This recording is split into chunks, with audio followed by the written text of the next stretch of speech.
जय हिंद दोस्तों, कैसे हैं आप सभी। आई होप आप सभी बहुत अच्छे होंगे, अपनी तैयारी बढ़िया तरीके से कर रहे होंगे और दिवाली की सफाई भी बहुत अच्छी चल रही होगी। मैं सब इंस्पेक्टर काजल भारद्वाज स्वागत करती हूँ आप लोगों के इस चैनल पे। अभी कल परसों पीसीएस का एग्जामिनेशन था, तो दो तीन बच्चे मुझे मिले। उन्होंने मेरे से एक चीज़ पूछी कि दीदी, अपने दिन को हम किस तरीके से डिवाइड करें कि हम सारी चीज़ों को मैनेज कर पाएँ, मतलब सारे क्वेश्चंस भी लगा पाएँ, मॉक टेस्ट भी लगा पाएँ, साथ ही साथ अपने सब्जेक्ट्स को भी क्लियर करें। तो अगर कोई बच्चा बिल्कुल फ्रेशर है तो उसको इस चीज़ों में बहुत ज़्यादा समस्या आती है। उनको नहीं समझ में आता कि दिन में मुझे कितने घंटे किस सब्जेक्ट को पर्टिकुलरली देने हैं, तो और कितने घंटे पढ़ना चाहिए। ये वाला तो जो क्वेश्चन है, ये तो मतलब मुझसे मुझे लगता है कि जो भी बच्चा मिलता है ना, वो मेरे से ये वाला क्वेश्चन जरूर पूछता है कि कितने घंटे पढ़ना चाहिए, हमें लगभग कितने घंटे पढ़ना चाहिए। तो आज की वीडियो में हम इसी चीज़ के बारे में चर्चा करेंगे।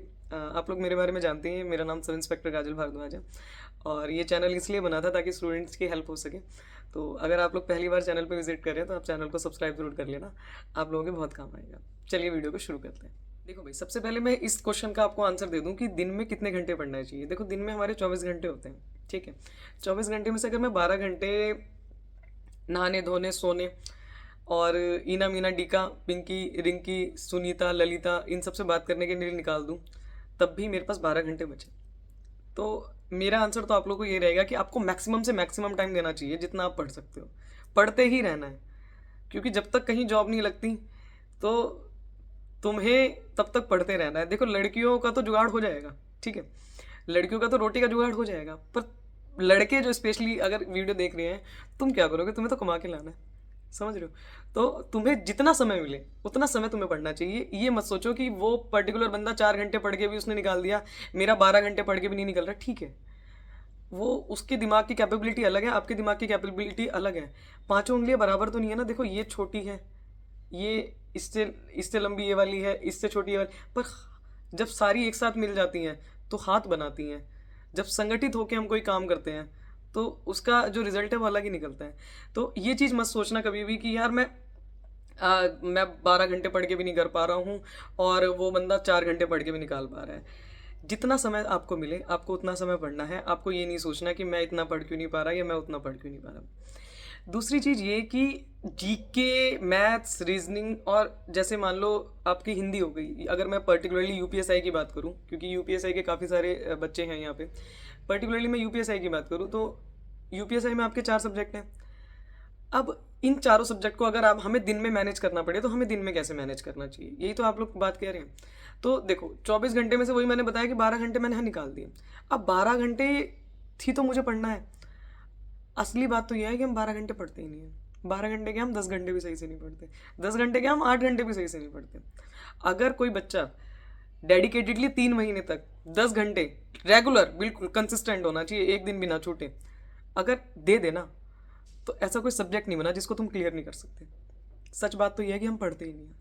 बीच में हमारे पास नोटिफिकेशन आ जाते हैं, बीच में हमारे पास 10 तरह की चीज़ें आ जाती हैं, बीच में ऐसा होता है कि अरे उसका मैसेज आ गया और उसका मैसेज आ गया। सबसे पहला काम जो तुम्हें आज इस वीडियो को देखने के बाद करना है वो ये कि जितने भी तुम्हारे फ़ोन में फालतू फंड के ऐप हैं, इंस्टाग्राम हो गया, फेसबुक हो गया, व्हाट्सअप हो गया, अगर इन्हें डिलीट नहीं कर सकते तो एटलीस्ट इनके नोटिफिकेशन ऑफ कर दो जिस समय पे आप पढ़ रहे हो सके तो बुकों का सहारा लो और बुक से पढ़ो। अगर आपके नोट्स क्लियर हो चुके हैं ना, अगर आपने नोट्स बना लिए, वीडियो से नोट्स आपके बन चुके हैं, फ़ोन को फेंक के मारो साइड में, फ़ोन कर दो उस समय पे स्विच ऑफ। ठीक है, ऐसी कोई घर में ऐसी समस्या ना हो कि हाँ भाई घर से ही तुम्हें बुला ले, तो ही बात अलग है, अदरवाइज़ किसी का फ़ोन मत उठाओ। ठीक। दूसरी चीज़ ये कि जब हम पढ़ने बैठे तो हम दिन को अपना किस हिसाब से डिवाइड करें। देखो, आपको दिन को उस हिसाब से डिवाइस करना है जिस हिसाब से आपका बैकग्राउंड रह चुका है। जैसे मान लो कोई बच्चा यूपीएससी की तैयारी कर रहा है और उसका कॉमर्स बैकग्राउंड है, तो ऑब्वियस सी बात है उसकी मैथ्स और रीजनिंग तो सही होगी, पर उसकी जीके और हिंदी बहुत बकवास होगी। तो आपको ये देखना है कि सबसे पहले मेरी कमी क्या है, मैं अपनी कमी को पहचानूं, मैं अपनी कमी को आइडेंटिफाई करूं।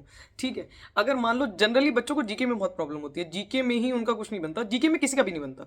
ठीक है, जीके का ये है सीन कि जीके कितनी ही पढ़ लो, जीके समुद्र है, हम सब कुछ नहीं पढ़ सकते। ठीक है, और काफ़ी सारे बच्चे मेरे से बुक्स की भी रिकमेंडेशन मांगते रहते हैं कि अगर यूपीएसआई की मैं तैयारी कर रहा हूँ और मुझे जीके करनी है तो मुझे किस तरीके से करनी चाहिए। तो देखो, अगर आप लोगों ने ऑलरेडी कोई बुक ले रखी है, आपने पढ़ रखा है, अच्छे से नोट्स बनाए हुए हैं, आपको ये बुक लेने की ज़रूरत नहीं है। अगर आपने नहीं पढ़ा हुआ तो मैंने पर्सनली इस बुक को देखा। खान सर की ये बुक है पॉकेट जीके, मुझे बहुत अच्छी लगी। इसके अंदर ऑलमोस्ट सारी चीज़ें अवेलेबल हैं, और जो मैंने अपने पर्सनली नोट्स बनाए थे ना, सबको अपने नोट्स ऐसा लगता है कि मैंने बहुत अच्छे नोट्स बनाए हुए हैं। तो मुझे पर्सनली ऐसा लगा कि इन मेरे जो नोट्स हैं इस बुक में, उससे अच्छा कंटेंट है, उससे बढ़िया कंटेंट है, मेरे पॉलिटी के नोट से भी अच्छा इसमें मुझे कंटेंट लगा, बढ़िया लगा। तो आप लोगों ने अगर कोई बुक नहीं ली है अभी तक, तो आप लोग इसको ले सकते हैं। दूसरी चीज़, मॉक टेस्ट की बच्चे पूछते रहते हैं, तो मॉक टेस्ट के लिए भी खान सर की ही बुक है, आप इसको भी ले सकते हैं, ये भी बढ़िया रहेगी अगर आप ऑफलाइन मॉक टेस्ट लगा रहे हैं तो। ठीक है, ऑफलाइन मॉक टेस्ट आपको इसलिए लगाने पड़ेंगे क्योंकि अभी भाई पेपर आने वाला है और ऑफलाइन ही पेपर होने वाला है। ठीक है, तो आप लोगों के लिए ऑफलाइन मॉक टेस्ट बढ़िया रहेगा। अब अगर हम दिन को डिवाइड करने की बात करें, मतलब दिन को हमें किस तरीके से डिवाइड करना है, तो सबसे पहले आप लोग अपना बैकग्राउंड आपने डिसाइड कर लिया, उसके बाद आप उस पर्टिकुलर सब्जेक्ट को डिसाइड करो जो आपका कमज़ोर है। तीसरी चीज़ आप लोगों को क्या करनी है कि आप लोगों को सिलेबस देखना है। ठीक है, जैसे मान लो मेरा जीके और मेरी जो हिंदी है वो बहुत ज़्यादा कमज़ोर है, तो मैं क्या करूँगा, जब मैं बिल्कुल स्टार्टिंग में बैठूंगा, जब मैं दिन की शुरुआत करूँगा, हाँ दिन में पढ़े रात में पढ़े वो तुम्हारे ऊपर है, कैसे पढ़ो। जब तुम अपने पढ़ने की शुरुआत कर रहे हो तो शुरू में कोशिश करो कि मेरे पास एटलीस्ट 3 से 4 घंटे ना, जब मेरी एनर्जी थोड़ी बढ़ी हुई है, बढ़िया है, तो मैं 3 से 4 घंटे उस सब्जेक्ट को दूं जिस सब्जेक्ट में मेरी पर्सनली बहुत ज़्यादा किल्लत सी रहती है, उसमें मार्क्स नहीं आते। जैसे सपोज करो किसी के जीके में मार्क्स नहीं आते, तुम्हें टाइम देना पड़ेगा जीके को। तुम्हें अगर ऐसा लग रहा है ना कि तुम वन लाइनर पढ़ के चले जाओगे तो हो जाएगा, नहीं हो पाएगा। स्पेशली यूपीएसआई में तो बहुत मुश्किल है, बहुत दिक्कत आएगी तुम्हें। तो आप लोगों को सबसे पहले आइडेंटिफाई करना है। अगर मान लो यूपीएसआई की ही पॉलिटी मान लो तुम पढ़ रहे हो और मूल विधि तुम पढ़ रहे हो, क्योंकि ऑलरेडी बहुत सारे सब्जेक्ट्स हैं इसमें। ठीक है, तो सुबह का समय उसको दे दो। ठीक है, जब आप बिल्कुल स्टार्टिंग करें तो 2 से 3 घंटे जो है वो उसको दे दो। 2 से 3 घंटे आप जब उसको दे दोगे तो आपके मन से ना एक बोझ उतर जाएगा, क्योंकि जब जिस चीज़ को हम जो चीज़ हमें नहीं आती ना, उस चीज़ का हमारे मन में भय रहता है। तो जब हम उसको कर लेंगे ना, तो बाकी चीज़ों का ये एक बोझ सा उतर जाएगा कि यार एटलीस्ट मैंने आज की डेट में ये वाला टॉपिक तो कर लिया। अब बाद में मुझे क्या करना है, मुझे मैथ्स करनी है, ठीक है, मुझे रीजनिंग करनी है, रीजनिंग आज मैं एक टेस्ट लगा लूंगा। दूसरी चीज़ ये, जब भी पढ़ने बैठो 12 घंटे पढ़ रहे हो चाहे 8 घंटे पढ़ रहे हो चाहे तुम 2 घंटे पढ़ रहे हो, तुम्हारे पास हमेशा एक डायरी होनी चाहिए। मैं तुम्हें हमेशा देखो दिखाती हूँ, देखो ये डायरी मेरे पास हमेशा रहती है। अब तो मैं भी यूज़ नहीं कर पा रही हूँ, मैं झूठ क्यों बोलूँ, मैं खुद नहीं कर पा रही क्योंकि ड्यूटीज़ इतनी ज़्यादा हो जाती हैं कि बिल्कुल समय नहीं मिलता। पर इस डायरी पे तुम लिखोगे कि आज मैं ये टॉपिक करूँगा, मैं पॉलिटी में इतना इतना पढ़ लूँगा, मैं फंडामेंटल राइट तक पढ़ लूँगा, उसके बाद मैं मूल विधि में इतना इतना पढ़ लूँगा, उसके बाद मैं मैथ्स में ये वाला चैप्टर करूँगा या मैं 50 क्वेश्चन परसेंटेज के लगाऊंगा, उसके बाद मैं रीजनिंग का एक मॉक टेस्ट लगाऊंगा, उसके बाद अगर शाम को मुझे समय मिला तो मैं मॉक टेस्ट एक फुल मॉक टेस्ट लगा लूँगा यूपीएसआई के। ऐसे करके तुम्हें करना है, ये तुम्हें लिखना है। ये इस तरीके से अगर आप लिखोगे तो आपको बहुत बहुत फ़ायदा मिलेगा, क्योंकि जब हमारे पास चीज़ें लिखी हुई होती है ना, और जहाँ पे भी तुम पढ़ते हो, अगर लाइब्रेरी में पढ़ते हो बहुत अच्छी जगह है तुम्हारे पास, मतलब अपने आप को बहुत भाग्यशाली मानो। बहुत सारे बच्चे ऐसे हैं जो नहीं पढ़ पा रहे लाइब्रेरी में। ठीक है, लाइब्रेरी में पढ़ने के लिए उनके पास पैसे नहीं है, संसाधन नहीं है, समय नहीं है।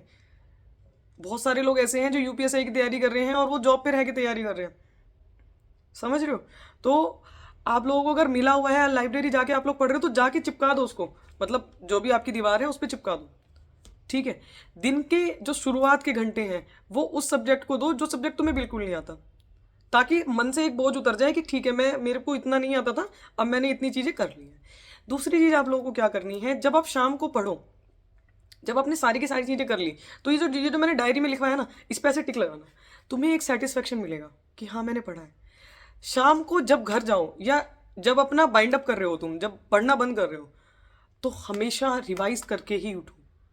अगर मैंने पॉलिटी आज पढ़ी है, पॉलिटी में मैंने 12 से लेके और 35 तक के फंडामेंटल राइट के वो पढ़े हैं, आर्टिकल्स पढ़े हैं, तो मुझे उन सबको रिवाइज करके ही उठना है।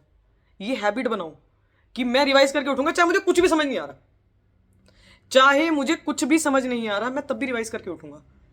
हाँ आर्टिकल 12 में, आर्टिकल 13 में, 14 में, 15, बस मतलब देखते रहो। चीजें बोलने से, देखने से, सुनने से बहुत जल्दी याद होती है। तुम्हें अभी ऐसा लग रहा है कि मैं आर्टिकल 12 को देखा, आर्टिकल 12 राज्य की परिभाषा, आर्टिकल 13 में क्या है, कुछ विधि के जो विधि की लॉज जो होते हैं, आर्टिकल 14 में विधि के समक्ष समानता, आर्टिकल 15 में दे, दे, दे,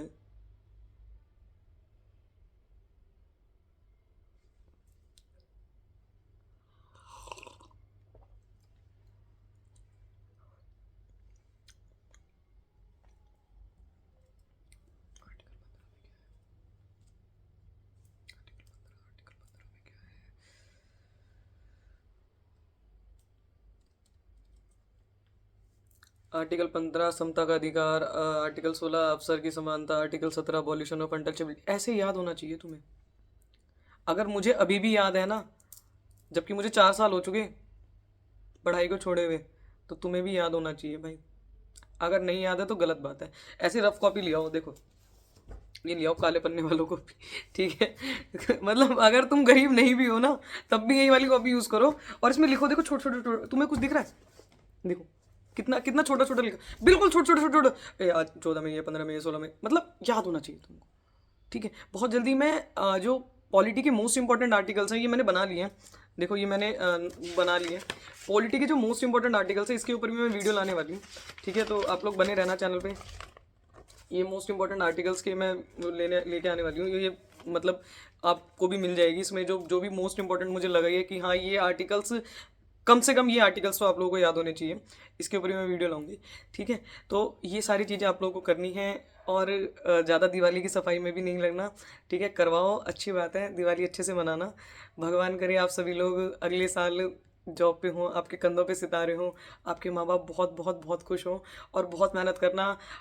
इस बार ये मैनिफेस्ट करना अपने मन में, इस बार ये सोच के चलना कि अगली दिवाली मुझे ट्रेनिंग सेंटर पे मनानी है, चाहे बेशक मैं घर ना आ पाऊँ, पर ये जो बेरोजगारी का थप्पा मेरे माथे पे लगा हुआ है ना, ये हट जाएगा, ठीक है। इस तरीके से मेहनत करना, इस तरीके से प्रयास करना, बहुत अच्छे से, बहुत अच्छे से, बहुत अच्छे से पढ़ना, ठीक है। दिन में ये मत देखो कि मैंने कितने घंटे पढ़ा, कोई नहीं पूछेगा। अगर तुम्हारा सिलेक्शन हो गया तो कोई नहीं पूछेगा आप कितने घंटे पढ़ते थे, ठीक है। इंटरव्यू वाले पूछ ले तो वो अलग बात है, फिर तुम चाहे झूठ बोल देना कि बिल्कुल मैं उसकी रोशनी में पढ़ता था अगरबत्ती की।